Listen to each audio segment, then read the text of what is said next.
Le 3e jour de mon mariage, ma belle-mère m'a dit que l'appartement où nous vivions était une propriété familiale et que, pour y habiter, je devais payer un loyer mensuel. Il y a des choses dans la vie qui, si l'on cède ne serait-ce qu'une fois en pensant qu'elles apporteront la paix, ne font en réalité qu'ouvrir la porte aux autres pour envahir votre espace et voler votre dignité. J'avais pensé que si j'étais bonne, compréhensive et travailleuse, ma nouvelle belle famille m'aimerait. Mais je me trompais, et je l'ai découvert 3 jours seulement après le mariage. Ce jour-là, j'étais occupé dans la cuisine, mes mains encore humides d'avoir lavé la vaisselle du déjeuner, avec cette odeur de liquide vaisselle et de restes de nourriture flottant dans l'air. J'entendais la télévision dans le salon, mais je sentais un nœud dans mon estomac. Je m'appelle Sophia, mon mari s'appelle Daniel et ma belle-mère s'appelle Carmen. Des noms simples, un seul mot chacun, aussi simple que la vie que je pensais que nous aurions. Je pensais que ma nouvelle famille serait un havre de paix, qu'elle deviendrait ma maison. Sophia, viens ici un instant, je veux te parler. La voix de Carmen venait du salon. Elle n'était pas forte, mais elle était tranchante, le genre de voix qui vous oblige à accourir.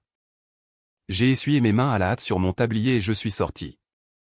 Elle était assise sur le canapé, le dos droit, tenant une tasse de thé et me jaugeant du regard comme si elle m'évaluait. Ce regard m'a déstabilisé.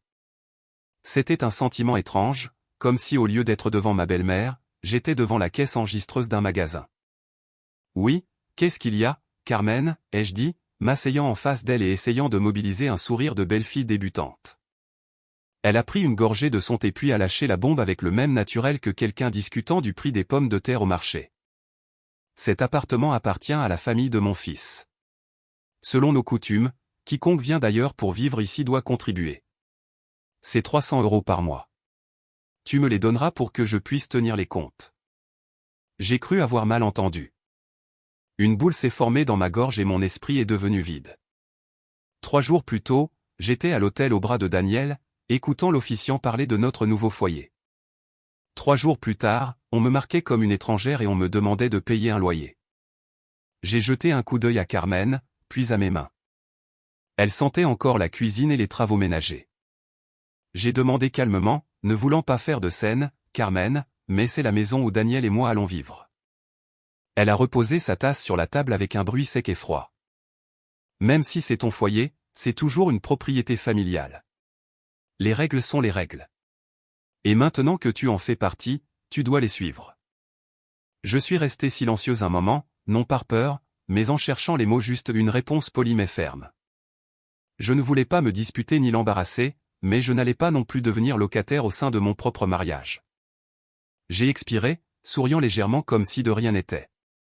Plus tard, je comprendrai que ce sourire était le premier signe de mon éveil. C'est entendu. Dans ce cas, si cela ne vous dérange pas, je préfère retourner dans mon appartement pour le moment. Quand les choses seront plus claires. Nous verrons. Carmen a été prise au dépourvu. Ses yeux rusés ont vacillé, comme si elle ne s'attendait pas à ce que je choisisse cette option. Elle a froncé les sourcils. Quel genre de réponse est-ce là? Tu es marié depuis 3 jours et tu rentres déjà chez toi. Que vont penser les gens de cette famille? Je me suis levé, mon ton toujours doux. Je ne voulais pas la mettre dans une position délicate, mais je ne voulais pas non plus vivre en me sentant comme une intruse. J'ai mon propre appartement, alors j'irai là-bas quelques jours pour me calmer. Je me suis retourné et je me suis dirigé vers la chambre. Derrière moi, j'entendais Carmen commencer à crier quelque chose sur le fait de m'apprendre les règles et qu'elle ne faisait cela que pour mon bien, mais je ne me suis pas retourné. Certains mots vous épuisent à force de les entendre. Dans la chambre, Daniel était assis sur le bord du lit, regardant son téléphone. Quand il m'a vu sortir ma valise, il a levé les yeux. « Et, qu'est-ce que tu fais ?» J'ai ouvert le placard et j'ai commencé à ranger mes vêtements dans ma valise avec le même calme que si je préparais un voyage d'affaires. Ta mère dit que je dois payer 300 € par mois pour vivre ici. Je retourne dans mon appartement. Daniel s'est figé une seconde puis a éclaté de rire comme s'il s'agissait d'une blague. Ma chérie, c'est juste sa façon de parler. Ne le prends pas personnellement. J'ai arrêté de faire ma valise et je me suis tourné vers lui. Je ne trouve pas ça drôle du tout, Daniel. Il s'est levé et s'est approché de moi d'un ton conciliant. C'est comme ça qu'est ma mère, elle aime que tout soit en ordre. Paye-la maintenant, et je te rembourserai plus tard. Je lui parlerai. En entendant un paye là maintenant, un rire amer m'a échappé. Je lui ai demandé directement, gardant mon sang-froid, Daniel, penses-tu que ce soit raisonnable? Je suis ta femme, pas ta locataire. Il a froncé les sourcils, commençant à s'agacer. Et si ça ne l'est pas, et alors? Ma mère est âgée. Est-ce si difficile pour toi de faire un petit compromis? Nous venons de nous marier et tu fais déjà une scène. Les gens vont se moquer de moi. À ce moment-là, j'ai senti un frisson glacial me parcourir. J'avais pensé que le mariage était un travail d'équipe, mais la première chose à laquelle il pensait était ce que les gens diraient. J'ai demandé, ma voix n'étant plus aussi douce, on m'appelle l'étrangère, on me fait payer pour vivre dans ma propre maison, et tu trouves ça normal? Il a reniflé et a passé une main dans ses cheveux comme si c'était moi qui causais le problème. Ne sois pas si sensible. Je t'ai déjà dit que je cherchais une solution. J'ai fermé ma valise. Le bruit de la fermeture éclair était comme le tracé d'une ligne finale. Je vais régler ça à ma façon. Je rentre chez moi. Il se tenait sur le pas de la porte, la voix tendue. Ne sois pas têtu. Si tu pars comme ça, ma mère t'appréciera encore moins. Je l'ai regardé avec un calme qui l'a surpris. Si rester pour que ta mère me déteste un peu moins signifie que je me déteste un peu plus, je ne vais pas le faire. Il est resté pétrifié, peut-être parce qu'il ne s'attendait pas à cette réponse. Sans attendre sa réaction, j'ai descendu la valise. Dans le salon, Carmen était toujours là. Je savais que ses oreilles ne rataient pas un seul de mes pas. « Tu pars vraiment? Quel courage, n'est-ce pas ?» dit-elle sarcastiquement. Je me suis arrêté et j'ai dit poliment, « Oui, je retourne dans mon appartement pour quelques jours. Prenez bien soin de vous, Carmen. » Elle a lâché un rire méprisant. « Ne fais pas semblant de t'en soucier. Les filles comme toi ne savent pas ce qu'est le respect dans une famille. » J'ai serré fermement la poignée de la valise mais je n'ai pas répondu. Argumenter à ce moment-là aurait été inutile. J'avais juste besoin de sortir de cette pièce où l'on venait de me fixer un prix de 300 € par mois.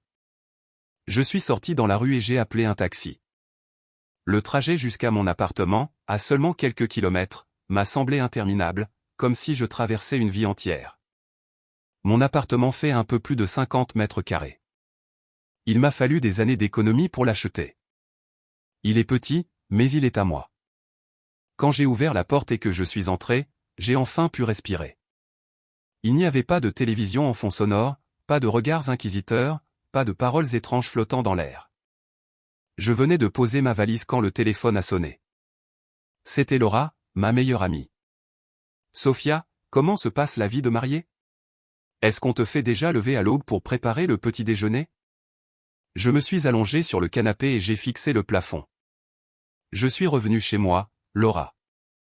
À l'autre bout du fil, Laura est restée silencieuse quelques secondes puis s'est exclamée, « Comment? Pourquoi? » Je lui ai tout raconté sans rien ajouter ni retirer. Quand j'ai fini, Laura a lâché une série d'insultes puis a prononcé une phrase qui m'a profondément marqué, « Rappelle-toi de ça, ma fille. Dans un mariage, la chose la plus dangereuse est la première fois que l'on cède. Si tu cèdes une fois, ils penseront que tu peux le supporter toute ta vie. » J'ai raccroché et je suis restée silencieuse, regardant par la fenêtre. Le soir tombait et les lampadaires commençaient à s'allumer. Madrid continuait à son propre rythme, inconsciente de tout. Seul mon monde s'était arrêté. J'ai pensé au mariage, aux paroles de Carmen quand elle a pris ma main devant tout le monde, « À partir d'aujourd'hui, tu fais partie de la famille. » Et j'y avais cru. Mais si l'on fait payer un loyer à la famille, le mot famille est vide. Cette nuit-là, Daniel m'a envoyé de nombreux messages, me demandant si j'étais bien arrivé, me disant de ne pas être en colère et disant qu'il viendrait me voir demain. J'ai seulement répondu par un bref « Je vais bien ». Je ne voulais pas me disputer au téléphone, j'avais d'abord besoin de m'écouter moi-même.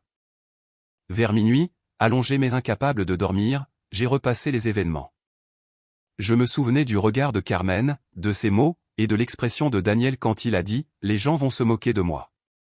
J'ai vu clairement que les 300 € n'étaient pas une question d'argent, c'était une façon de me placer dans une position inférieure dans cette maison.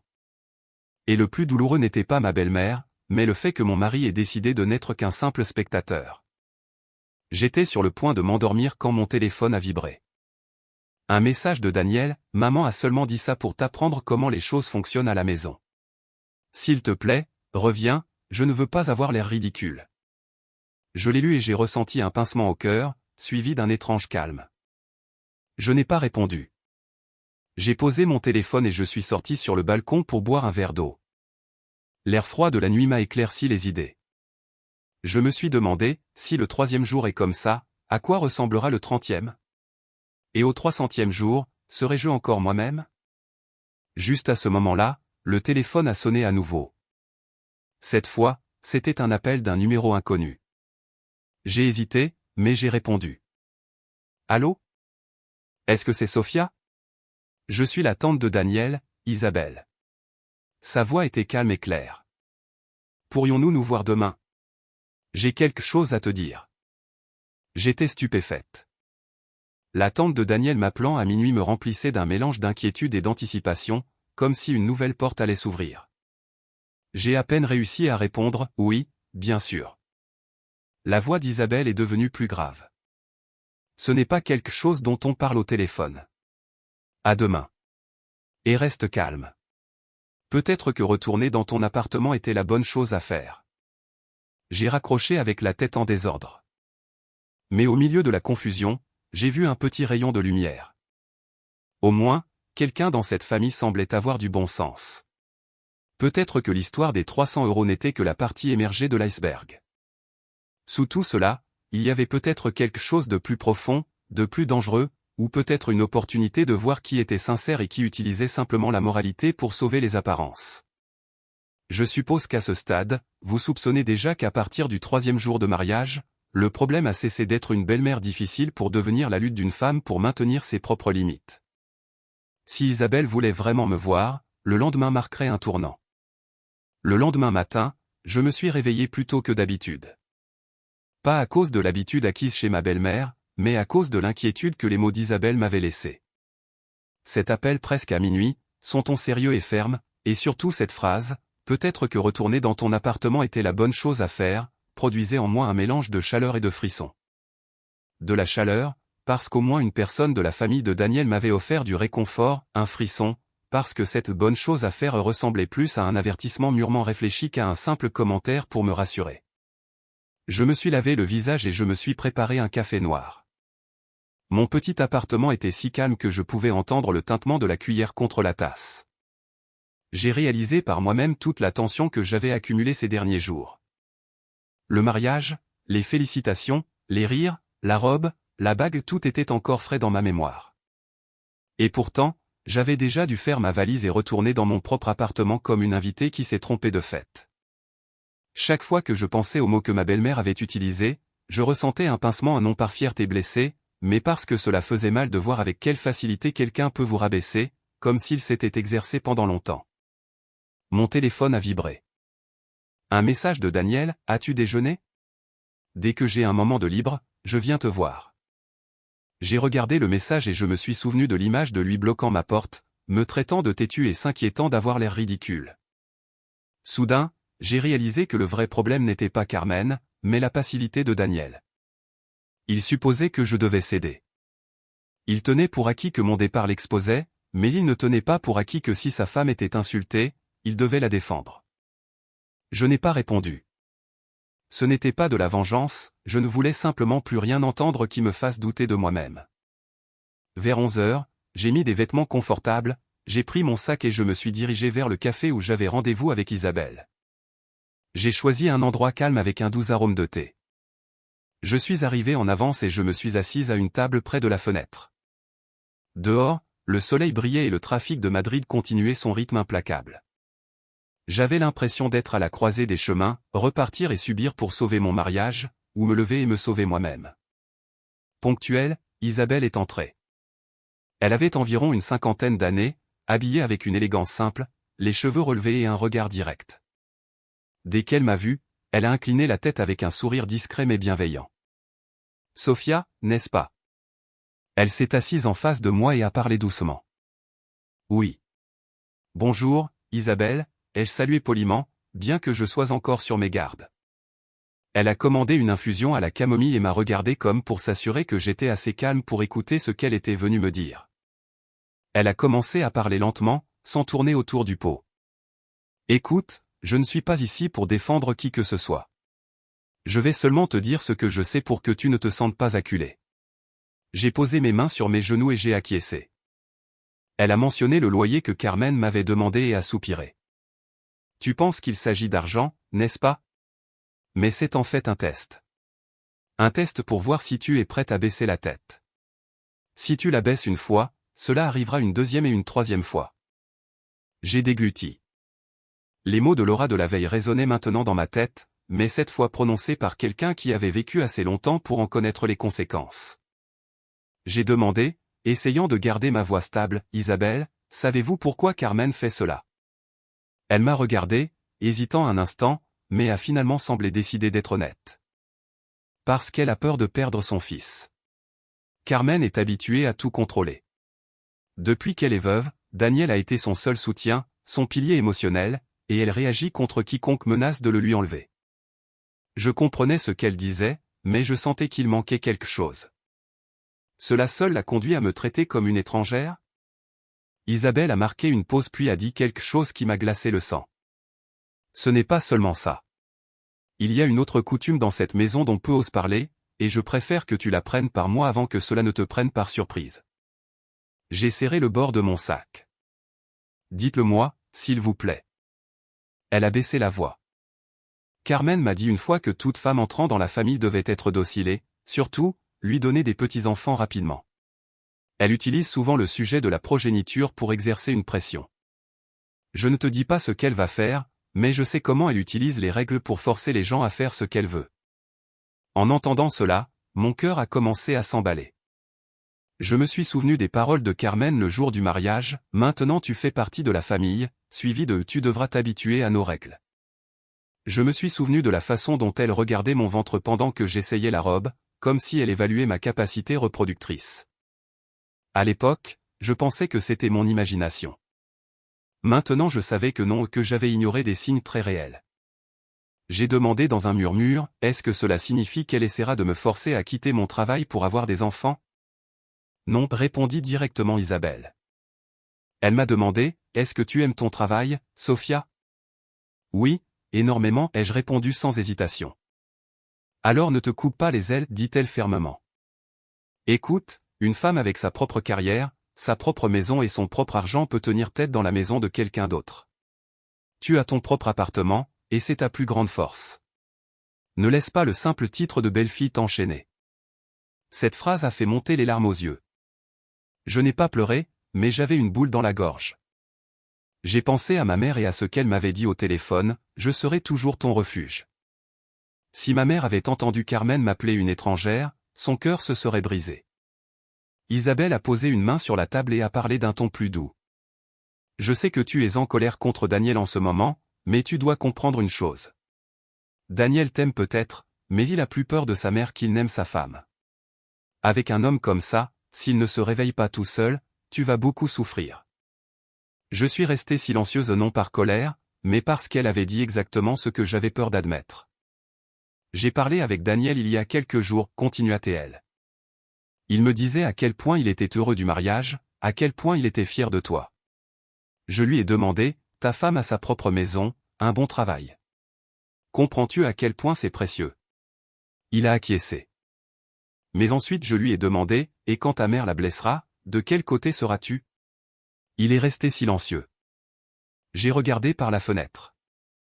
Le soleil se reflétait sur la vitre. J'ai senti une fissure fine mais profonde en moi. Ce n'était pas à cause de ma belle-mère, c'était à cause de mon mari. Isabelle ne m'a pas donné d'ordre, elle m'a seulement conseillé comme une adulte conseillerait une jeune femme perdue. Reste dans ton appartement, garde ton calme et parle à Daniel une dernière fois clairement, sans pleurs ni menaces. Dis-lui, je suis ta femme, pas une étrangère. Je ne vais pas payer de loyer. Je ne vais pas quitter mon travail. Je respecte ta mère, mais j'exige d'être respecté. Et ensuite, observe sa réaction. Osera-t-il te défendre? Osera-t-il le dire à sa mère? J'ai acquiescé. Ses conseils me semblaient justes et sensés. Elle ne m'encourageait pas à quitter mon mari, mais elle ne m'encourageait pas non plus à me soumettre. C'était une façon de tester si un homme avait le courage d'être un époux. Elle a pris une gorgée de son infusion à la camomille et a ajouté une dernière phrase, douce mais pointue, « N'aie pas peur de ce que les autres diront. Les gens ne vont pas vivre ta vie à ta place. Si tu es malheureuse, ils ne ressentiront pas ta douleur. » J'ai baissé la tête. Merci, Isabelle. Vraiment. Isabelle s'est levée et a sorti un petit morceau de papier avec son numéro de téléphone de son sac. Si les choses deviennent difficiles, appelle-moi. Je ne promets pas de tout régler, mais je te promets que je te donnerai un avis honnête. Quand elle est partie, je suis resté seul. Je me sentais à la fois soulagé et accablé. J'ai ouvert mon téléphone et regardé le message de Daniel. Je ne voulais pas rester silencieuse, le silence permet aux autres de vous définir. J'ai écrit un message court et clair. Daniel, nous devons parler ce soir. Je ne reviens pas chez toi. Rendez-vous au café près de mon appartement. J'ai besoin que tu me répondes honnêtement, suis-je ta femme ou une étrangère? Après l'avoir envoyé, mes mains tremblaient un peu non par peur de perdre mon mari, mais par peur de perdre le dernier lambeau de foi que j'avais placé dans notre mariage. Le soir tombait. Assise dans mon appartement, je regardais l'horloge avancer lentement. Je ne savais pas si Daniel viendrait ce soir en tant que mari ou en tant que fils craignant sa mère, mais j'étais sûr d'une chose, si je faisais un pas de plus en arrière, je ne pourrais plus jamais me tenir droite. Et c'était peut-être là le véritable début de mon histoire. Je suis arrivé à la cafétéria 10 minutes avant Daniel. Pas par impatience, mais parce que j'avais besoin de m'asseoir en silence et d'organiser mes pensées. Le café, situé au coin d'une rue, avait une lumière chaude et un doux arôme de café et de pâtisserie. J'ai choisi une table près de la vitre. Si j'avais besoin d'une pause, je n'avais qu'à regarder dehors pour voir la rue, les gens, la vie qui continuait indifférente au désastre de mon mariage. Le téléphone a vibré. Un message de Daniel, j'arrive. J'ai levé les yeux. Je l'ai vu à la porte portant sa chemise blanche et son pantalon sombre. C'était une figure si familière que le simple fait de le regarder rappelait les souvenirs de nos 3 ans de fréquentation. Mais son visage n'était plus le même qu'avant, celui qui m'inspirait une confiance aveugle. Maintenant, il reflétait la fatigue, une légère colère et une détermination intérieure à régler cela une fois pour toutes. Il est entré et s'est assis en face de moi. Pas une étreinte, pas un geste d'affection, pas même un « as-tu mangé quelque chose ?» juste un long soupir. Je l'ai regardé droit dans les yeux, me souvenant des conseils d'Isabelle. Pas de larmes, pas de détour. Je veux que tu me dises clairement si je suis ta femme ou une étrangère dans ta maison. Il a marqué une pause d'1 seconde et a froncé les sourcils. Pourquoi insistes-tu autant sur ces mots? Ma mère parle comme ça, c'est tout. J'ai souri, mais à l'intérieur il ne restait aucune trace de faiblesse. Un mot peut n'être rien de plus que cela, mais une série d'actions ne l'est pas. Ta mère m'appelle une étrangère, me demande un loyer, et tu me dis de tenir bon pour maintenir la paix. Alors je te le demande à nouveau, quelle est ma place pour toi? Il est resté silencieux, un silence différent de d'habitude. Ce n'était pas parce qu'il ne savait pas quoi dire, mais parce qu'il calculait comment plaire aux deux parties. Il a pris une gorgée d'eau et a dit, « Tu es ma femme. Je t'ai mariée pour que tu sois ma femme. Pas une étrangère. » Alors pourquoi ne l'as-tu pas corrigée quand elle a dit ça? Ai-je persisté d'une voix calme mais incisive. Il a bégayé nerveusement. À ce moment-là, je n'y ai pas trop réfléchi. Je pensais qu'elle disait ça dans le cadre de ses règles. J'ai acquiescé comme si j'acceptais sa réponse. Et quand elle t'a dit qu'elle me ferait payer un loyer, cela t'a semblé normal? Il a fait une grimace. Non, pas normal. Mais j'ai pensé que ce n'était rien d'important que tu paierais, que je te rembourserais, et qu'ainsi nous éviterions les problèmes à la maison. Entendre cela m'a laissé de glace. Daniel, je n'ai pas besoin que tu me rendes mon argent, j'ai besoin que tu me rendes un minimum de justice. Il m'a regardé avec des yeux rougis et a commencé à élever la voix. Tu parles comme si j'étais du côté de ma mère. Est-ce que tu ne penses pas à moi? Je suis au milieu. C'est une situation très difficile. J'ai pris une profonde inspiration. Je pense à toi depuis 3 jours. J'ai lavé la vaisselle, j'ai cuisiné, je me suis levé tôt et j'ai supporté que ta mère m'impose ses règles. Quand elle m'a demandé de l'argent, je n'ai même pas discuté. Je suis simplement rentré chez moi, et tu m'as quand même traité de têtu. As-tu pensé à moi? Il s'est tu.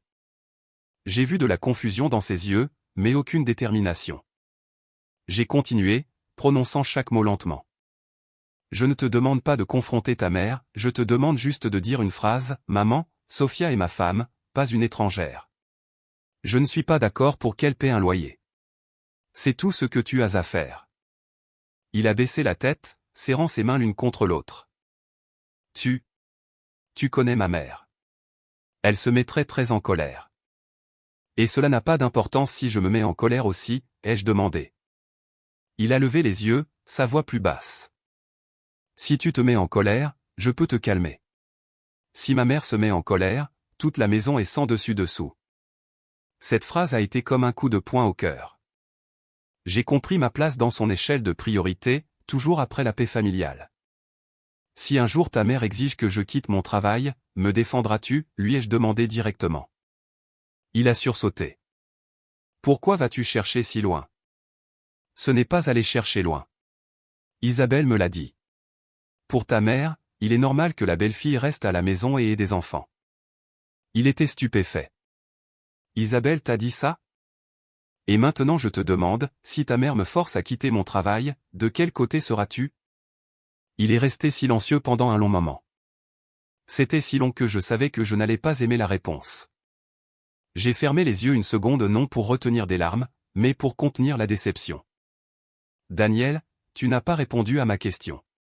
Tu argumentes du point de vue de ta mère. Il a craqué. Tu me forces toujours à choisir un camp. J'ai ouvert les yeux et je l'ai fixé. Non, je te demande juste d'être mon mari. Cette phrase l'a désarmé. Être un mari ne signifie pas abandonner sa mère, ai-je continué. Être un mari consiste à protéger sa femme quand elle est traitée injustement. Je ne t'interdis pas d'être un bon fils. Je refuse simplement que tu utilises ta dévotion filiale pour m'écraser. Il a reniflé, élevant la voix. Et que veux-tu que je fasse? Que je crie sur ma mère? Je veux que tu dises une phrase claire, ai-je répété. Juste une. Maman, Sophia est ma femme. Il a continué amèrement, c'est facile à dire. Tu n'as pas vécu dans ma maison depuis que tu es petite. Tu ne sais pas comment est ma mère. En ce qui concerne cela, c'est vrai. Je ne connais pas ta mère, mais tu ne me connais pas non plus. Je me suis levé non pour partir, mais parce que j'avais besoin de me tenir debout pour ne pas avoir l'impression de supplier. Daniel, je vais te dire quelle est ma décision. Je ne reviens pas chez toi. Je ne vais pas payer de loyer, et je ne vais pas quitter mon travail. Si c'est un manque de respect pour toi, alors arrêtons-en là. Il a bondi, les yeux rouges. Tu me menaces de divorce? Nous ne sommes mariés que depuis 3 jours. Ne penses-tu pas que c'est excessif? J'ai secoué la tête. Ce n'est pas excessif. Ce qui est excessif, c'est d'exiger que ta femme paie pour vivre dans sa maison. Ce qui est excessif, c'est de permettre à ta mère de l'appeler une étrangère. Ce qui est excessif, c'est de forcer ta femme à subir cela pour maintenir la paix. Il a pris ma main, adoucissant sa voix. Sophia, je t'aime. Je ne veux pas te perdre. J'ai retiré ma main. Tu m'aimes, mais tu as plus peur de ta mère. Cette phrase a été comme un couteau. Il s'est figé. J'ai ramassé mon sac avec un calme surprenant. Je te donne une semaine. Une semaine pour parler clairement à ta mère. Si après une semaine tu me dis encore de me retenir pour maintenir la paix, c'est fini. Il a paniqué. Ne sois pas si radical.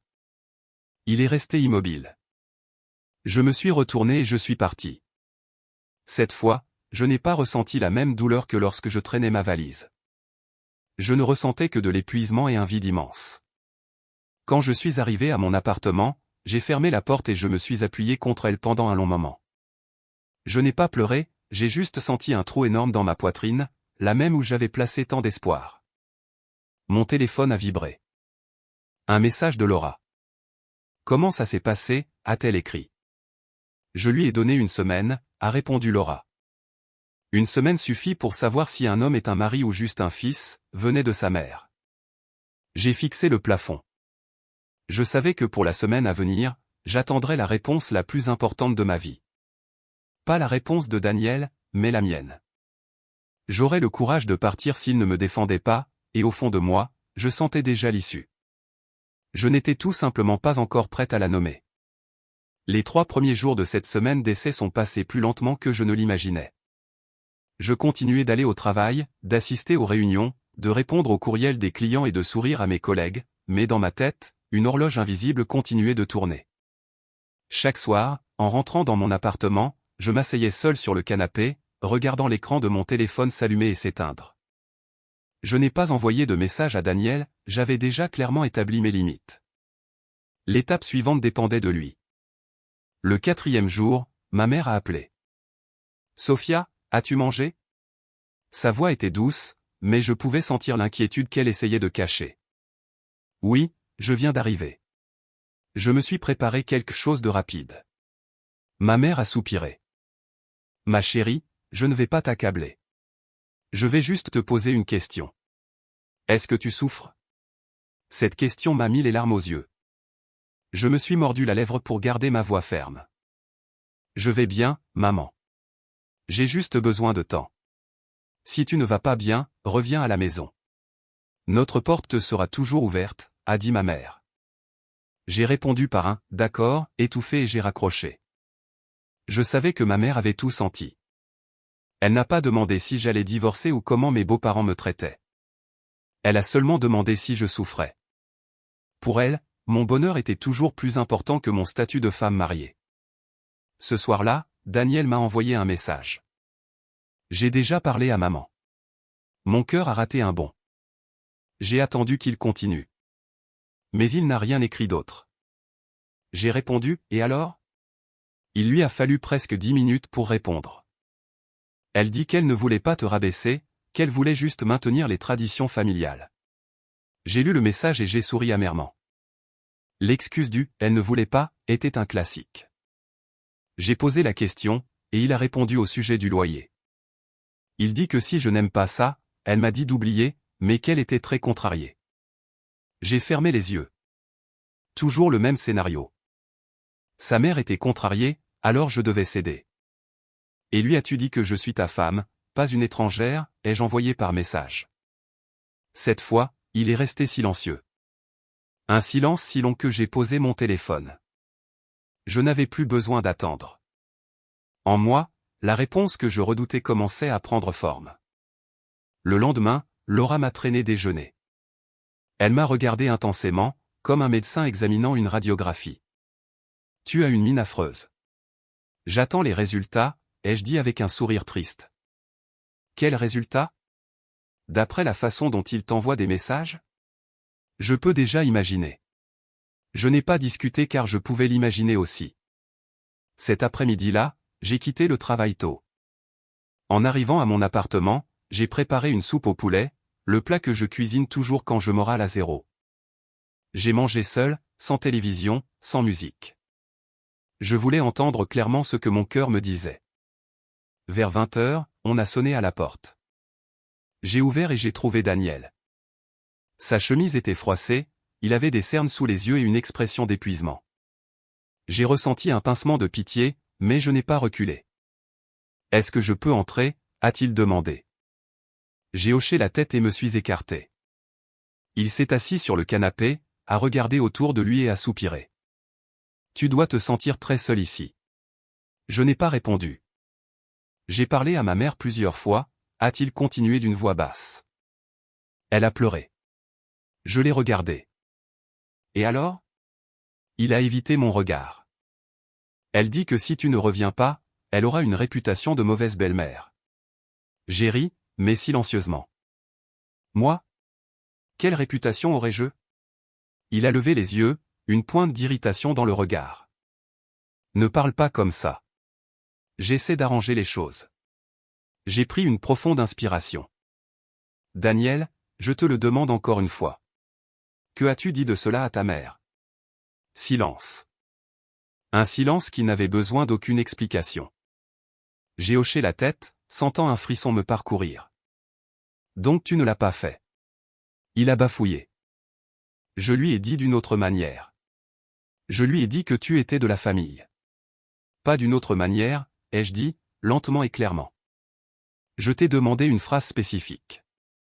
Parce que j'ai besoin que ta mère entende que je suis ta femme, pas une étrangère. Il s'est mis en colère. Tu me rends la tâche très difficile. Si je lui dis ça, elle sera furieuse. J'ai souri tristement. Tu as plus peur que ta mère se mette en colère que de me voir blessé. Il a tapoté doucement la table. Tu me forces toujours à choisir. J'ai secoué la tête. Non, je veux juste savoir quelle place j'ai dans ta vie. Il s'est levé et a commencé à faire les 100 pas dans la pièce. Reviens à la maison. Je te promets que ma mère ne te demandera plus d'argent, et elle ne m'appellera plus une étrangère. Je lui dirai d'être plus prudente avec ce qu'elle dit et d'arrêter de s'ingérer dans mon travail. J'hésite. Tu pourrais ralentir un peu avec les promotions, consacrer plus de temps à la famille. En entendant cela, j'ai su que tout était fini. Je me suis levé. Daniel, je te le dis pour la dernière fois. Je ne reviens pas. Je ne vais pas payer de loyer, je ne vais pas quitter mon emploi, et je ne vais pas vivre selon des règles qui rabaissent les femmes. Si tu acceptes ces 3 choses, nous continuerons. Sinon, nous arrêterons. Il m'a regardé, les yeux rouges. Tu es si cruel. J'ai secoué la tête. J'essaie juste de me sauver. Il s'est effondré sur le canapé et s'est couvert le visage de ses mains. Je ne peux pas abandonner ma mère. Je me suis approché et j'ai posé une main sur son épaule. Je ne t'ai jamais demandé de l'abandonner. Je t'ai seulement demandé d'arrêter de la laisser me faire du mal. Il n'a rien dit. Daniel, ai-je continué d'une voix douce, sans plus de reproches, juste de la lassitude. Tu n'as pas tort d'aimer ta mère. Tu as tort de choisir ton propre confort au prix de ma souffrance. Il a éclaté en sanglots. Je suis resté à ses côtés, le cœur brisé, mais ferme dans ma décision. S'il te plaît, reviens à la maison, a-t-il supplié. Je te promets que tout sera différent. J'ai secoué la tête. Tu l'as déjà promis au café et encore aujourd'hui, et tu n'as toujours pas été capable de dire une seule phrase. Il a pris ma main. Donne-moi plus de temps. J'ai retiré ma main. Daniel, cela fait déjà une semaine. Il s'est figé. Qu'est-ce que tu vas faire? Je vais demander le divorce, ai-je dit avec un calme absolu. Il a sursauté. Sophia, tu es folle? Nous ne sommes mariés que depuis quelques jours. Les gens vont se moquer de nous. Je l'ai regardé sans colère, sans tristesse.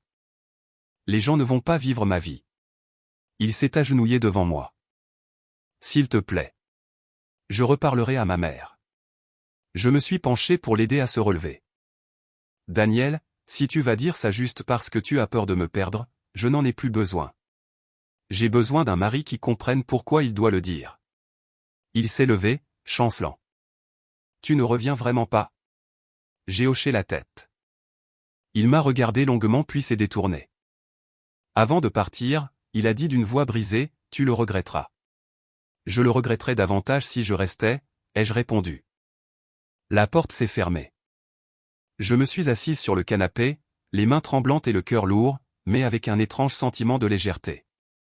Je savais que je venais de choisir un chemin très difficile, mais c'était le seul où je pouvais encore être moi-même. J'ai envoyé un message à Laura. J'ai déjà décidé, ai-je écrit. Elle a répondu, je suis là pour tout ce dont tu as besoin. J'ai fixé le plafond. Les larmes ont commencé à couler, mais il n'y avait plus de confusion.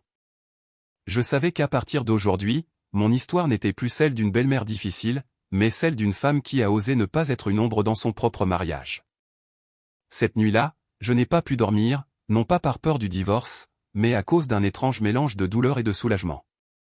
De la douleur pour 3 ans de relation et un mariage qui avait à peine commencé, une porte que j'avais moi-même fermée. Du soulagement parce que je n'avais enfin plus à m'efforcer d'être la belle-fille parfaite. Allongé dans mon lit, écoutant le bruit des voitures au loin, le pouls de la ville, j'ai pensé à Daniel. J'ai pensé à lui, à genoux, les yeux remplis de larmes. Si cela avait été 3 jours plus tôt, je lui aurais probablement sauté au cou. J'aurais dit, d'accord, retournons-y. Je vais tenir encore un peu. Mais ce soir-là, je n'éprouvais que de la pitié pour lui, pas le désir de revenir. Le lendemain matin, j'ai demandé une demi-journée de congé pour voir un avocat. Le simple fait de taper le mot « divorce » dans le moteur de recherche faisait trembler mes mains, mais je savais que si je ne faisais pas cette démarche, je me mentirais à moi-même, prolongeant un mariage dont j'avais déjà prévu la fin. Le bureau de l'avocat était petit, sentait le papier neuf et le thé. Il m'a écouté attentivement, m'a regardé droit dans les yeux et a dit « Vous êtes marié depuis moins d'1 mois. Vous n'avez pas de bien commun ni d'enfant. La procédure sera simple, mais si votre mari ne signe pas, cela pourrait prendre plus de temps. » J'ai hoché la tête. Je n'ai pas peur que ce soit plus long, j'ai peur de me tromper.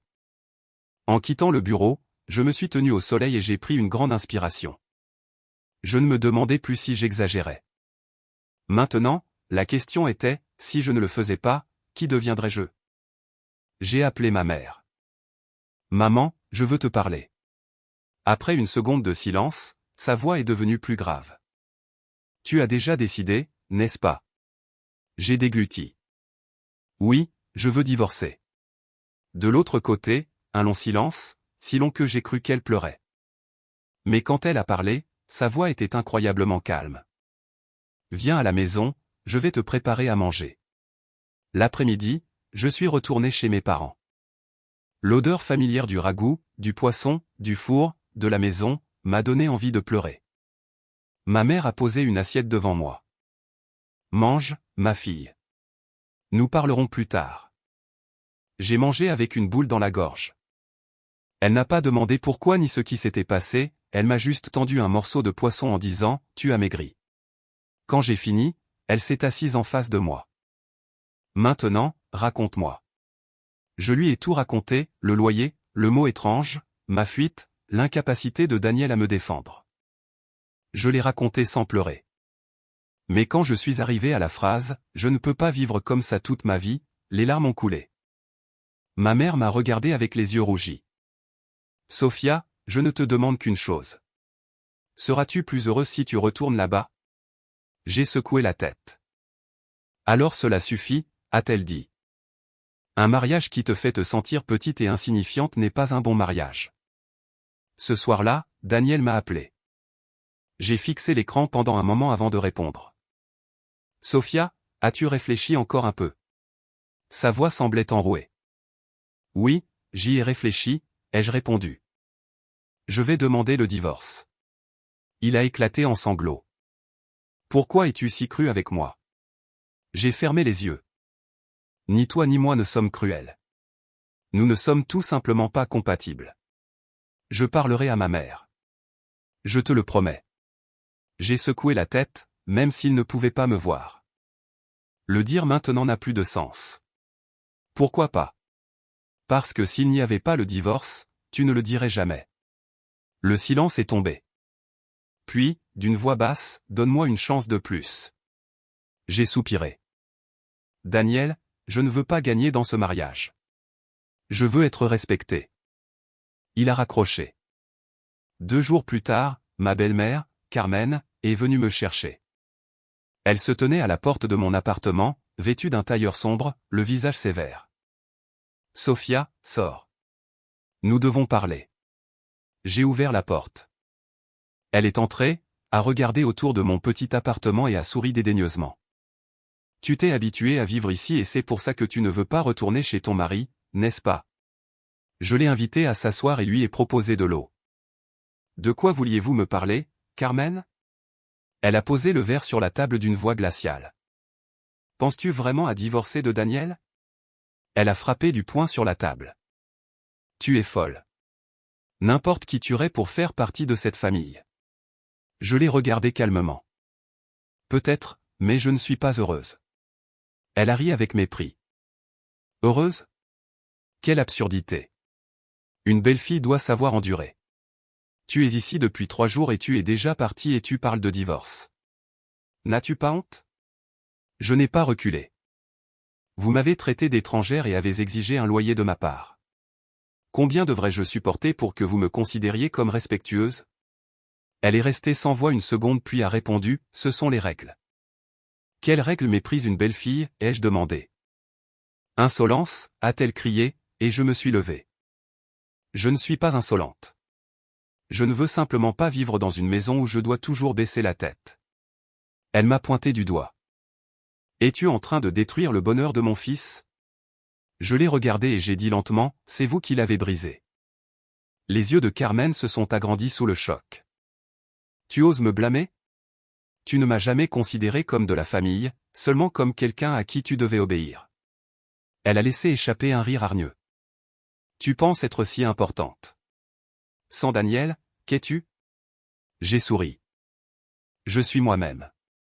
Cette phrase l'a fait taire un très court instant, mais suffisant pour que je réalise qu'elle ne s'attendait pas à cette réponse. Elle s'est levée mais ne m'a même pas regardé. J'ai hoché la tête, faisant semblant de ne pas remarquer, et elle est partie. J'ai fermé la porte et me suis appuyé contre elle, tremblante, non pas de peur, mais parce que je venais de dire tout ce que j'avais gardé pour moi pendant des jours. Cet après-midi-là, j'ai déposé ma demande de divorce en ligne. Ma main tremblait quand j'ai cliqué sur envoyer, mais mon cœur était en paix. J'ai envoyé un message à Laura. Ma belle-mère est venue, elle a répondu, et je lui ai tout dit. Elle m'a envoyé un emoji de poing fermé. Ce soir-là, j'ai pleuré, non pas parce que Daniel me manquait, mais pour moi-même, pour la jeune fille qui pensait autrefois qu'être bonne suffisait, pour la jeune fille qui croyait que le mariage consistait à endurer. Mais à travers les larmes, j'ai découvert quelque chose, je n'avais plus peur. J'avais touché le fond de la peur de ce que les autres diraient, et j'ai vu que cela ne pouvait pas me tuer. Et je savais que dès le lendemain, un nouveau chapitre commencerait.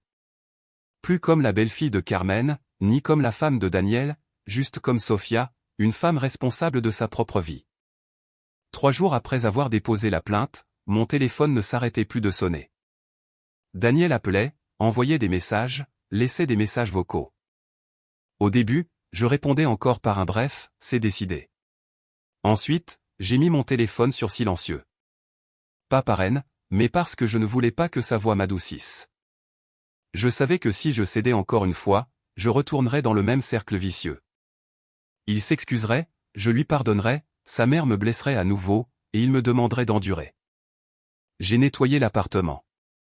J'ai jeté les quelques objets que j'avais rapportés de chez lui, une nappe que ma belle-mère m'avait offerte, quelques bols, un vase avec des fleurs en plastique que Carmen avait mis dans notre chambre le jour du mariage. Je ne les ai pas déchirés ni jetés avec colère, je les ai simplement emballés et mis à la poubelle comme quelqu'un qui dit adieu à un chapitre clos. Cet après-midi-là, je suis retourné chez mes parents. Ma mère épluchait des fruits sur le porche. Quand elle m'a vu, elle a souri. Tout est fait, chérie. Je me suis assise à côté d'elle. Oui, j'ai déjà déposé la plainte. Elle a posé le couteau et m'a regardé. Es-tu très triste? J'y ai réfléchi un instant et j'ai secoué la tête. Je suis triste, mais je ne le regrette pas, elle a hoché la tête. C'est ce qui est important. La tristesse passe, mais ne revient pas en arrière. Ce soir-là, Daniel s'est présenté chez mes parents. J'ai entendu une voiture s'arrêter, et mon cœur s'est emballé. Mais je ne me suis pas caché. Je suis allé ouvrir la porte. Il était là, plus maigre que la dernière fois, les yeux injectés de sang et un sac de fruits à la main. Bonsoir, dit-il en saluant ma mère d'un signe de tête. Ma mère a hoché la tête sèchement, sans l'inviter à entrer. Que veux-tu? Il m'a regardé puis a regardé ma mère. Je suis venu parler à Sofia. Ma mère s'est tournée vers moi. Veux-tu lui parler? J'ai pris une grande inspiration. Oui, je vais lui parler. Ma mère a reculé, nous laissant seuls sur le porche. Il a posé le sac sur une chaise. Sofia, ne peux-tu vraiment pas me donner une autre chance? Je l'ai regardé. Daniel, une chance pourquoi? Il a dit, la voix brisée, j'ai parlé avec ma mère. Elle a accepté de ne plus te demander d'argent. J'ai souri tristement. Tu n'as réparé que la surface, pas la racine du problème.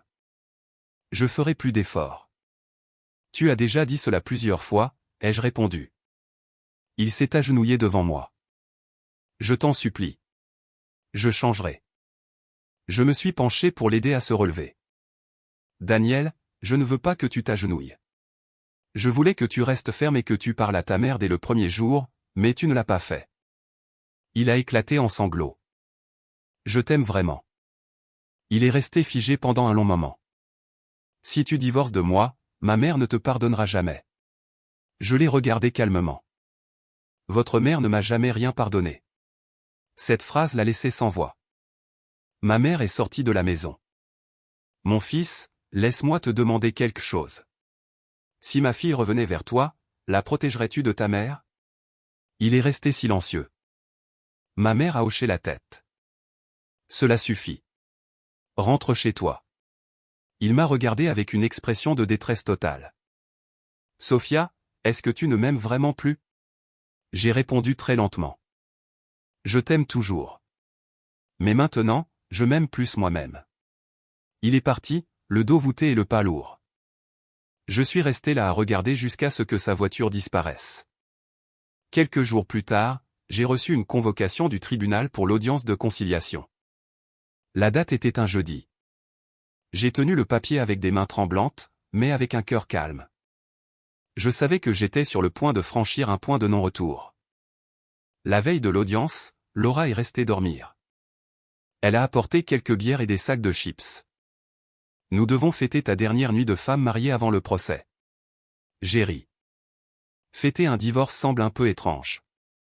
Elle est devenue sérieuse. Nous ne fêtons pas le divorce, nous fêtons le fait que tu as été sauvée. Nous nous sommes assises par terre à manger et à parler de tout et de rien.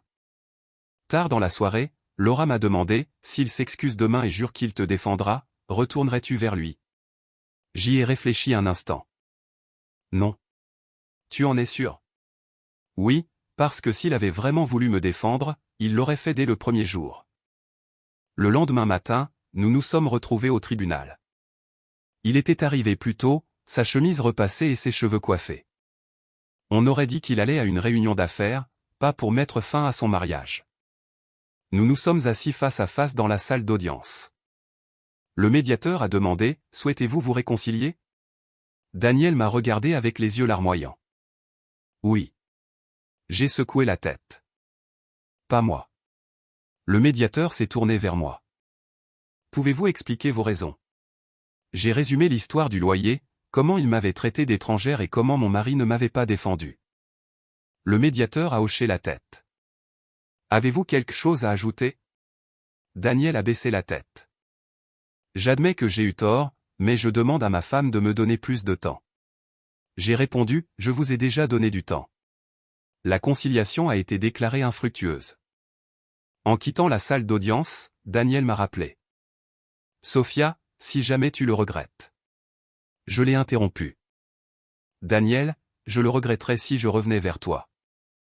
Il est resté immobile. Je me suis retourné et je suis parti. Une semaine plus tard, le tribunal a rendu le jugement de divorce. J'ai tenu le papier dans mes mains, restant assise en silence pendant un long moment.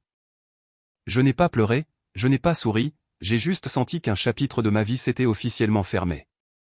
Ma mère a préparé un petit dîner. Félicitations pour ta liberté, a-t-elle dit. J'ai souri et une larme a roulé sur ma joue. Oui. Cette nuit-là, j'ai supprimé toutes les photos du mariage. J'ai supprimé son numéro de téléphone, pas par dépit, mais parce que je ne voulais pas traîner le passé dans ma nouvelle vie. Debout sur le balcon, regardant les lumières de la ville, le vent soufflait frais.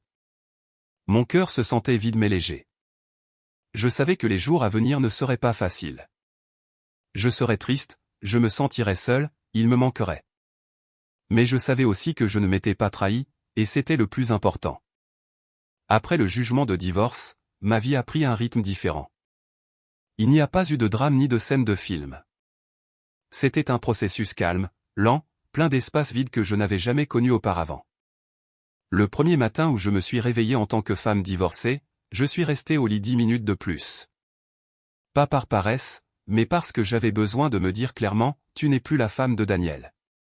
Le dire à haute voix sonnait encore étrangement. Je suis allé au travail comme n'importe quel autre jour. Personne au bureau ne savait ce qui m'était arrivé. Je ne l'ai dit à personne, non par honte, mais parce que je ne voulais pas que ma vie devienne un sujet de commérage.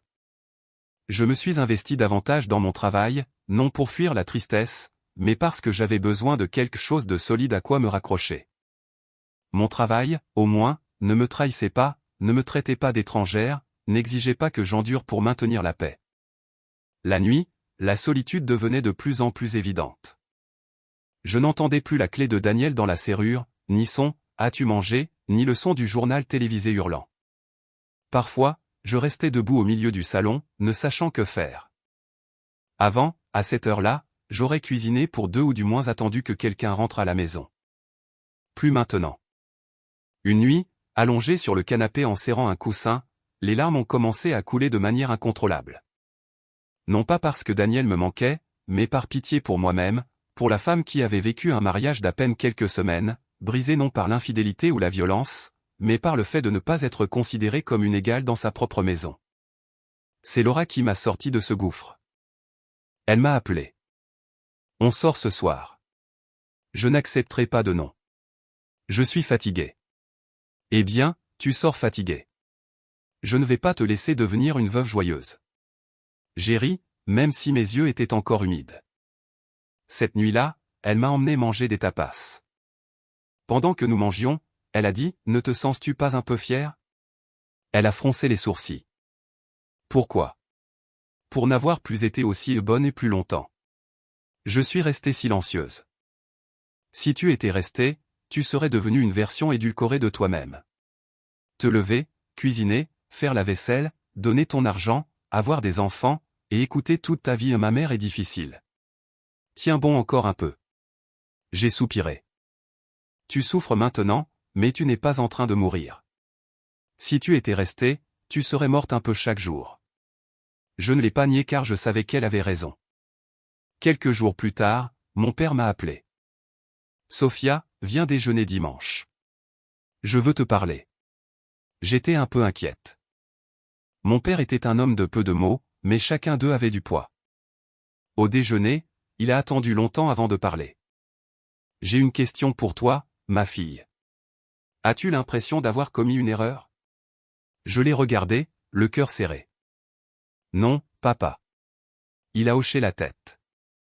Alors tout va bien. Tu ne m'en veux pas. Il a posé ses couverts. Je ne t'en voudrais que si tu retournais dans un endroit où l'on te méprise. Cette phrase m'a ému. Le jour de ton mariage, a-t-elle continué d'une voix sombre, je n'ai pas aimé la façon dont ta belle-mère t'a regardé. Ce n'était pas le regard de quelqu'un qui accueille une fille, mais de quelqu'un qui reçoit un homme adopté. Je suis resté pétrifié. Pourquoi ne me l'as-tu pas dit ? Parce que je pensais que tu étais assez grande pour choisir. Je ne voulais pas m'en mêler, mais maintenant que tu es parti, je veux que tu le saches. Je suis fier que tu n'aies pas baissé la tête. J'ai baissé les yeux, pleurant en silence. Après cette conversation, je me suis sentie plus forte non plus comme un échec, mais comme une survivante. Un après-midi, pendant que je travaillais, j'ai reçu un appel de la réception. Mademoiselle Sophia, quelqu'un vous demande. Je suis descendu. C'était Carmen, mon ancienne belle-mère. Elle était là avec la même coiffure, le même regard, mais avec un air plus fatigué. Sophia, viens dehors avec moi. J'ai été surprise, mais je l'ai suivie. Nous nous sommes assises sur une terrasse à proximité. Elle n'a pas mâché ses mots. J'ai regardé Carmen. Je ne suis pas responsable des émotions de Daniel. Elle a froncé les sourcils. Ne sois pas si cruel. J'ai pris une profonde inspiration. J'ai assez enduré. Maintenant, je n'en peux plus. Elle a ri avec dédain. Penses-tu avoir gagné en obtenant le divorce ? J'ai secoué la tête. Je ne suis pas en compétition avec vous. Je choisis simplement de vivre. Elle est restée silencieuse un moment. Si tu avais accepté de payer et d'obéir ce jour-là, rien de tout cela ne serait arrivé. Je l'ai regardée droit dans les yeux. Si vous m'aviez traité comme une belle-fille ce jour-là et non comme une étrangère, cela ne serait pas arrivé non plus. Elle s'est levée, le visage durci. Ne le regrette pas. Je ne le regretterai pas, ai-je répondu. Elle est partie. Je suis resté assise là, les mains tremblantes, mais je n'avais plus peur d'elle. J'ai réalisé que son pouvoir sur moi avait pris fin au moment où j'avais signé les papiers du divorce. Ce soir-là, Daniel m'a écrit « Ma mère t'a vu, n'est-ce pas ?» Je n'ai pas répondu. Il m'a appelé, je n'ai pas répondu. Pas par haine, mais parce que je n'avais plus rien à dire. Les jours suivants, je me suis concentré sur mon travail. On m'a confié un nouveau projet avec plus de pression, mais cela me plaisait. Le soir, je restais un peu plus longtemps à travailler et je retrouvais le sentiment d'avoir le contrôle sur ma vie. Parfois, je pensais que si j'étais revenu à ce moment-là, je serais dans la cuisine, à écouter ma belle-mère se plaindre de la nourriture et mon mari me dire de prendre sur moi. L'idée me donnait la chair de poule. J'ai commencé le yoga pas pour perdre du poids, mais pour apprendre à respirer, à être calme, à ne pas me laisser emporter par les émotions. Un après-midi après les cours, je me suis regardé dans le miroir des vestiaires. J'étais plus mince, mais mes yeux brillaient davantage. Je n'avais plus ce regard craintif. J'ai réalisé que je n'avais pas seulement divorcé de Daniel, mais aussi de la version de moi-même qui s'était habituée à tout supporter. Et en moi, un nouveau sentiment a commencé à naître. Ce n'était plus de la douleur, mais quelque chose de très semblable à la liberté. Je pensais qu'après la rencontre avec mon ex-belle-mère, tout était fini. Je me trompais. 3 jours plus tard, alors que je quittais le travail, une voix familière m'a appelé par derrière. « Sophia !» Je me suis retourné. C'était Daniel. Il était là, une mallette à la main et une expression de malaise. « Je t'attendais. » J'ai froncé les sourcils. « Tu ne devrais pas faire ça. Je veux juste parler 5 minutes. » J'ai regardé l'heure et j'ai soupiré. 10 minutes dans le café d'en face. Nous nous sommes assis. L'atmosphère était si tendue que j'ai dû prendre une gorgée d'eau. Il m'a regardé longuement. « Tu as l'air différente. » C'est peut-être parce que je n'ai plus à jouer le rôle de la belle-fille docile. Il a souri amèrement. Je sais que j'ai fait des erreurs sur beaucoup de points. En effet. Je sais que tu t'es disputé avec ta mère, mais cela ne me regarde plus. Il s'est tu, puis a dit, ma mère dit que si tu reviens, elle changera. J'ai pensé en moi-même, oh, l'a-t-elle dit à elle-même ou à toi? Il n'a pas répondu. J'ai baissé la tête. Daniel, pourquoi es-tu venu? Je suis venu te demander de revenir. Je l'ai regardé dans les yeux. Veux-tu que je revienne parce que je te manque ou parce que tu ne supportes pas le sentiment d'avoir échoué? Ma question l'a déstabilisé. Y a-t-il une différence? Oui, ai-je répondu, une grande. Il a tendu la main pour prendre la mienne. Je l'ai retirée. Sophia, je te promets que cette fois sera différente. J'ai secoué la tête. Tu me l'as déjà promis 3 fois. Je déménage. Nous vivrons ailleurs. J'ai été un peu surprise, mais je ne l'ai pas montré. Et quoi d'autre? Je ne laisserai plus ma mère s'en mêler. Je l'ai fixé. L'as-tu déjà dit à ta mère? Il a baissé la tête. Pas encore. J'ai souri tristement. Alors tu te mens à toi-même et tu me mens? Il a dit nerveusement, donne-moi plus de temps. Je t'ai déjà donné 3 années entières. D'une voix brisée, il a demandé, tu ne m'aimes plus? J'ai soupiré. J'ai encore de l'affection pour toi, mais je n'ai plus confiance en toi. Cette phrase l'a terrassé. Je me suis levé. Rentre chez toi, Daniel. Ne viens plus me chercher. Il s'est levé aussi. Tu es trop cruel. Je me suis retourné pour le regarder. Non, j'ai simplement cessé d'être cruel envers moi-même. Je suis parti. Ce soir-là, je suis retourné chez mes parents. Ma mère cuisinait. Tu es fatigué. J'ai hoché la tête. Daniel m'a contacté. Elle a arrêté ce qu'elle faisait. Et qu'est-ce qu'il t'a dit? Il veut que tu reviennes? J'ai soupiré. Et toi, qu'en penses-tu? Eh bien, je ne reviens pas. Elle a hoché la tête sans poser d'autres questions. Mon père a crié depuis le salon, t'a-t-il dit s'il déménageait? J'ai souri ironiquement. Il dit qu'il le fera. Mon père a ri. Il le dit, mais il ne l'a pas fait. J'ai regardé mon père. Penses-tu que je suis trop dur? Il a secoué la tête. Tu serais dur envers toi-même si tu y retournais. Sa réponse m'a beaucoup rassuré. 2 semaines plus tard, j'ai appris par Laura que Daniel avait effectivement déménagé. Et, ton ex a loué un appartement près de ton bureau. Je suis restée silencieuse. Ça ne te fait rien? J'ai secoué la tête, même s'il ne pouvait pas me voir. Sûr? Oui. S'il a déménagé juste pour que je revienne, il fait toujours passer sa mère avant moi. Bien dit. 3 jours plus tard, Daniel m'a écrit, « J'ai déjà déménagé. Veux-tu venir le voir ?» Je n'ai pas répondu. Il a appelé 1 heure plus tard. « Je ne te demande pas de revenir maintenant. Je veux juste que tu vois que je suis sérieux. » J'ai répondu, « Si tu es sérieux, vis ta vie et ne m'implique plus. » Il est resté silencieux. « Sérieusement, tu ne me donnes pas une chance ? » Daniel, on ne cherche pas des opportunités après avoir épuisé l'autre personne. J'ai raccroché. Ce soir-là, j'ai pleuré, non pas parce que je voulais y retourner, mais à cause de la douleur de voir quelqu'un que j'aimais tant perdu dans le désastre qu'il avait lui-même créé. Mais je savais que la compassion n'était pas une raison pour revenir. 1 mois plus tard, mon ex-belle-mère m'a appelé. « Sophia, je suis malade. » Je me suis arrêté. « Qu'est-ce que vous avez ? » Le cœur. Je suis restée silencieuse. « Pourquoi m'appelez-vous ? » Je veux te voir. J'ai regardé le plafond. « Voulez-vous que je revienne pour m'occuper de vous ? » Silence. « Je ne reviens pas. » Elle a supplié. J'ai soupiré. « J'irai la voir une fois. » Je suis allé à l'hôpital. Carmen était au lit, plus maigre et sans son ancien air hautain. Quand elle m'a vu, elle a tourné la tête.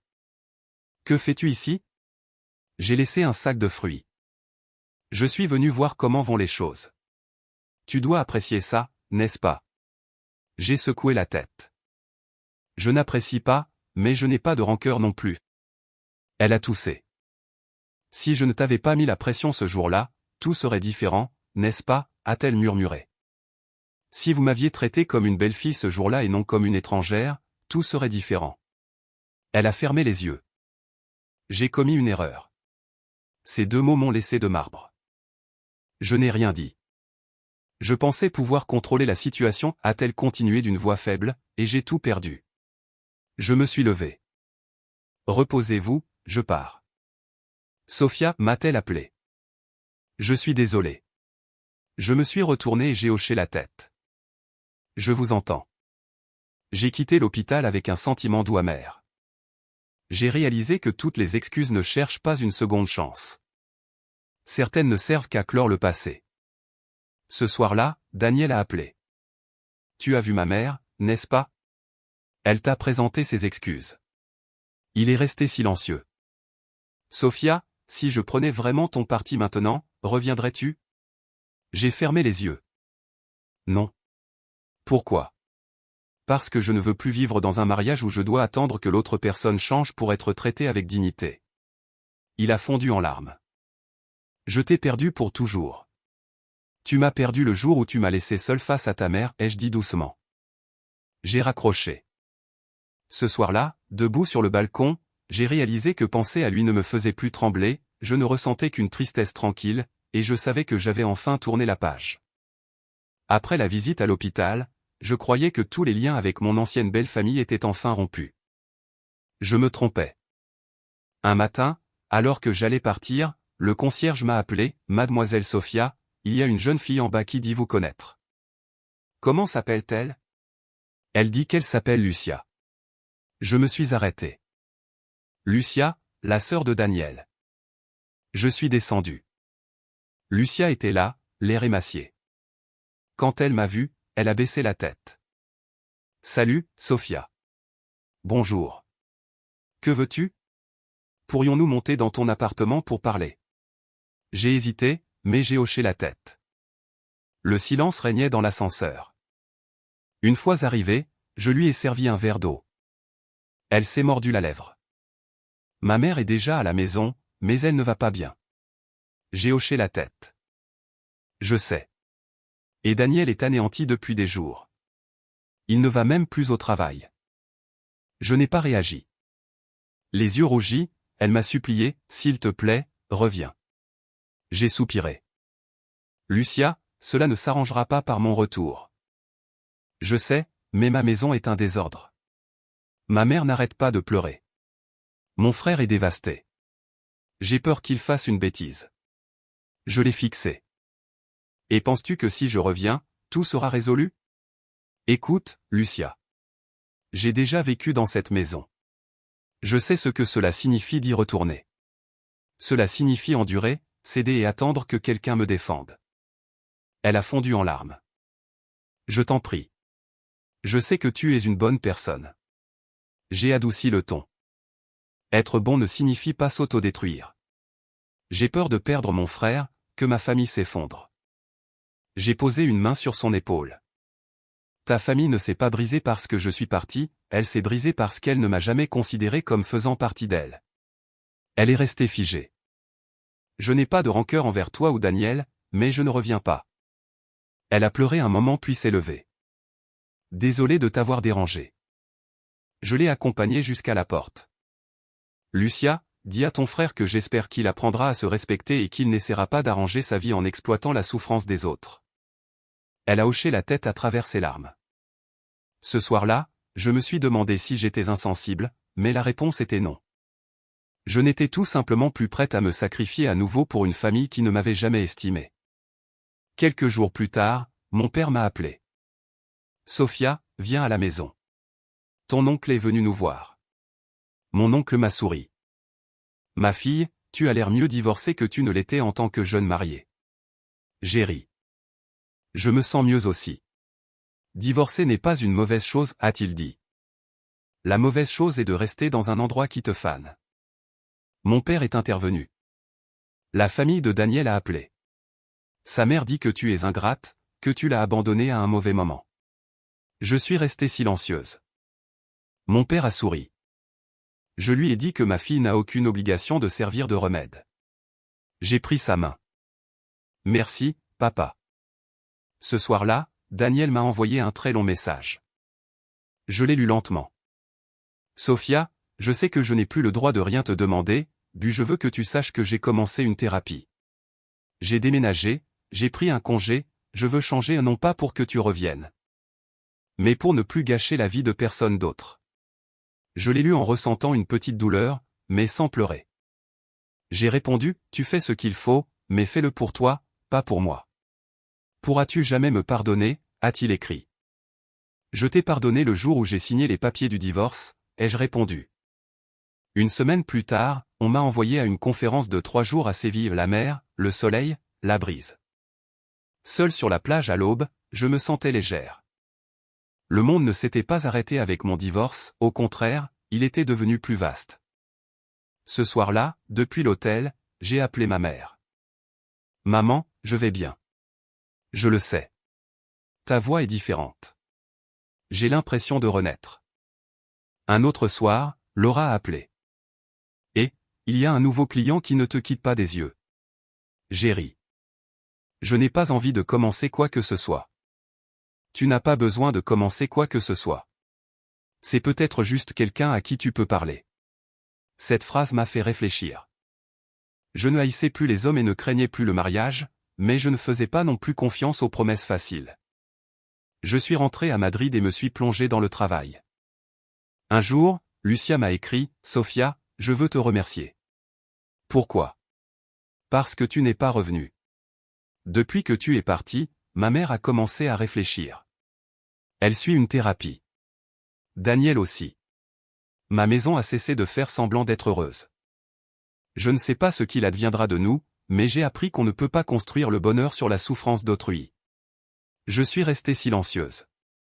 Je suis contente que tu aies compris, ai-je écrit.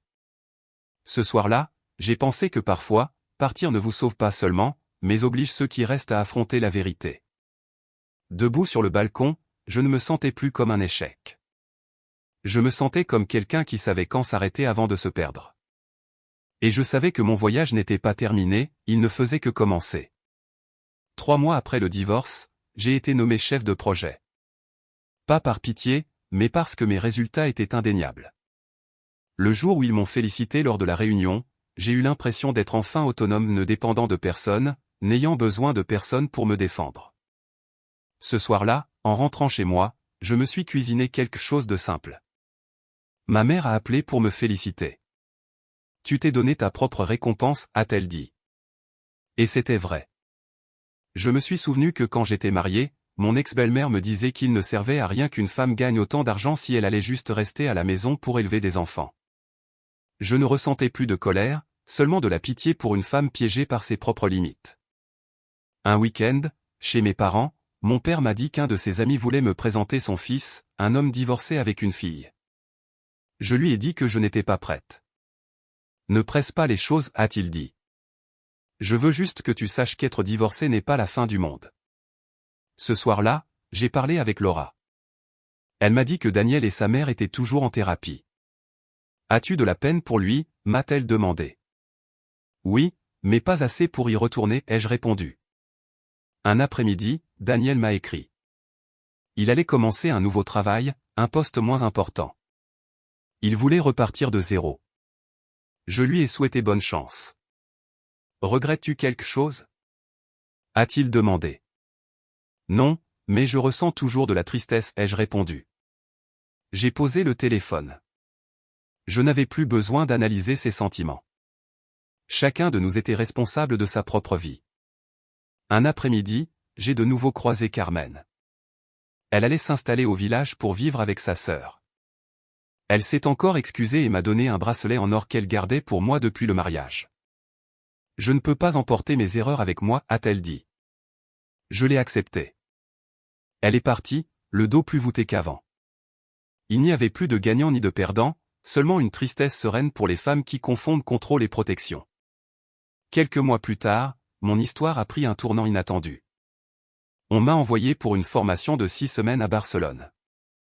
L'idée de m'éloigner de tout m'enthousiasmait. Le jour où j'ai fait ma valise, je me suis souvenu de la même valise que j'avais prise de chez Daniel, mais cette fois le sentiment était celui de l'anticipation, pas de la douleur.